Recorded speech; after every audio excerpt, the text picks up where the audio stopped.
purpose through mindset, branding, marketing, sales, systems, and team so they can make an amazing impact and income and positively affect their communities worldwide.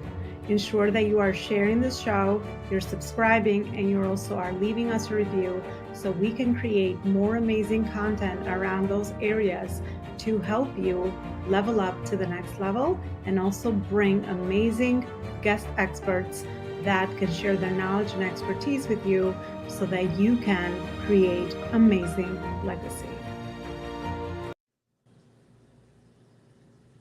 All right, purpose-driven company builders, welcome back to another show and another amazing conversation. Today we're going to talk about the fundamentals of growing a nonprofit company. I know a lot of us or a lot of you that watch this show are purpose-driven, meaning that through the vocation of entrepreneurship, you would also like to contribute towards causes that you care about. So you might have a nonprofit alongside your actual company, or you just might be nonprofit founders as well. So I am so excited to have my guest today, an expert actually, that's going to share with us some of the fundamentals to grow in a nonprofit company, Carmen Booker. Carmen, thank you so much for coming on. I had such an amazing connection with you in alignment with so many beautiful things. I'm so grateful that I get you to come on our show and share some of these important information for a lot of our listeners today.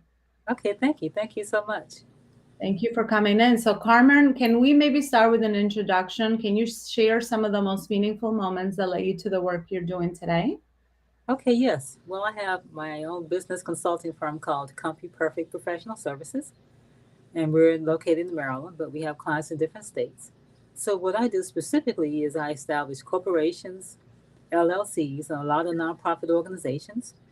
We help nonprofits get their federal and state tax exemption status and get funding for their programs and services. And I also develop policies and procedure manuals for nonprofits and help them with board development training. And I write and review contracts and do trademark registrations to protect your business name and logo on a national level. So I've had Amazing. my business consulting firm for about 28 years now. And 28 years in the I space. really, yes, I really enjoy helping people realize their dream of starting a business in a nonprofit organization. Absolutely. But how did you get into this work 28 years ago? I'm assuming now. Wow, that's over like 3 decades. How did you Yes. get into the work? Well, I was inspired by my dad to attend law school, so I did. Hmm. And after that, I worked for a few companies, but then I wanted to start my own business, and he encouraged me to do that. So in 1994, I took a leap of faith and started doing this full time. Wow. So he was an inspiration to your dad to get into this field. And then you ventured out as an entrepreneur. You worked for a few companies and then you ventured out as an entrepreneur. How many Yes, years now? 28. 20. Oh, 28 years. You've actually been on your own.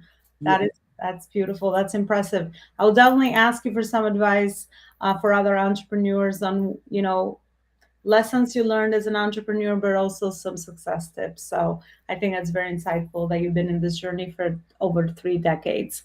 So Thank you. let's dive into the topic today, Carmen. Where do we start? What are the fundamentals of growing a nonprofit company based on your experience? Okay, the fundamentals are first of all, you need to come up with a mission. What exactly is the mission for the nonprofit organization? What is it aiming to do? Who is it aiming to help? Are you aiming to help youth or senior citizens or women? So you need to determine your mission and your vision. You also need to select committed board members. Board members make managerial decisions regarding the nonprofit organization, so it's important to have committed people on your board. I recommend that you have at least 5 people on the board of directors because when you have a board of directors meeting, you have to take minutes of those meetings and you have to vote on issues. And the majority you vote carries. So, in order to have a good quorum, you need to have a minimum of 5 board of directors. Okay. Mm. And So then, board of directors. Great. Mhm. yes, Mhm. absolutely. But the board of directors need to be a working board, meaning that they need to actually support, not only in word, but in actuality, financially, to the nonprofit organization and tap into their own specific and individual networks of people that they know who can help support the vision of the nonprofit organization. And board of directors need to be assessed, I would say, yearly to see how they're doing and what can be improved. And that will help the overall efficiency of the nonprofit organization. I love that. So you mentioned five board directors. That Ye- is the recommended number Yes, of ma'am. people. Is that what it is? That really believe in that vision and mission of the cause, That's right. Foundation, that this entity is here to support. Five. Yes, absolutely. Mhm. Absolutely. Mhm. Perfect. And what are some other things, Carmen? I guess, well, legal wise, right? You just file it and it gets approved and all of that. So let's move a little bit beyond this aspect. So, how about actually ensuring that the nonprofit is actually contributing towards the cause? So, how do we align the right people with our nonprofit foundation? How do we create funds? How do we create the income that we need so we can contribute it towards a certain cause? Okay, well, it all centers around planning. You have to have a fundraising plan. And I have a book entitled Fundraising for Nonprofits, where I give you over 15 different fundraising ideas that you can use and implement. And it also has a fundraising plan in it. So that's part of a 7 book bundle that I offer, because I also offer books on board governance, how to select and get committed board members, how to have effective board member meetings, the nonprofit sample templates, which contains different templates pertaining to thanking your donors, sample press release, sample volunteer application, volunteer agreement. Same with the board members. I would suggest that board members sign an agreement as well. So those are some of the books I have. But then I have books on how to host successful fundraising events, because a lot of nonprofit organizations host fundraising events, but they're not necessarily successful because they're lacking key ingredients. Yeah, absolutely. And that's actually, I'm so glad you put those resources together because, yeah, a lot of people are missing the information around how do we fundraise? What are some of those tried and true methods that work? So if Yes. you could share with us some of those that you have probably, obviously you have the book and people can go dive into the book a little bit deeper, but if you could share with us some strategies that would help in the fundraising aspect of things as well. Okay, yes. One fundraising tip is to have a newsletter and get people to advertise in the newsletter. That's a way of a fundraising tip. And then when you have fundraising events, get corporate sponsors. There are a lot of companies out there that really want to support nonprofit organizations and their causes. So you can offer, you can have a fundraising event, get corporate sponsors, and they will pay you thousands of dollars to promote their products and services at your events. So that's key and critical. And you have to have a corporate sponsorship kit, meaning a letter going out to the company, let them know what you do, how it benefits the population that you serve, and how they can benefit from being a corporate sponsor at your fundraising event. And Mhm. so that's happening a lot. And there are over 70,000 private foundations out there that give money to support nonprofit causes. Mm. And Is- what is the I guess buy-in from the bigger corporations to invest or to raise funds or to give funds to nonprofit organizations that support a certain cause based on your experience? Okay, what's the question again? What is the buy-in from the bigger corporations to support nonprofits and Oh, their causes? okay, well, not, the key is to target companies that support, who show some degree of support of your vision, your mission. Say, for Mhm. example, you're offering tutoring services to economically disadvantaged kids, and there's a company out there that supports that kind of thing. So you reach out to that company. So the key is not just to just do a blanket corporate sponsorship letter to everybody, all the companies, but find specific companies that align to your mission and vision, and send those letters out to them. And in my book, Corporate Sponsorship Book, I have the templates in the book that you can use and send to these companies. Mm. That's amazing. So yeah, I mean that makes sense, right? Just like anything in a for-profit business, targeting is having the clarity around the right people that you That's want right. to align with is important, and it sounds like it's the same for nonprofit Absolutely.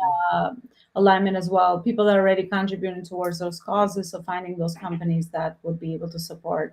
And what about the events, Carmen? How do we? Can you share some tips around running a successful fundraising event that people can walk away with?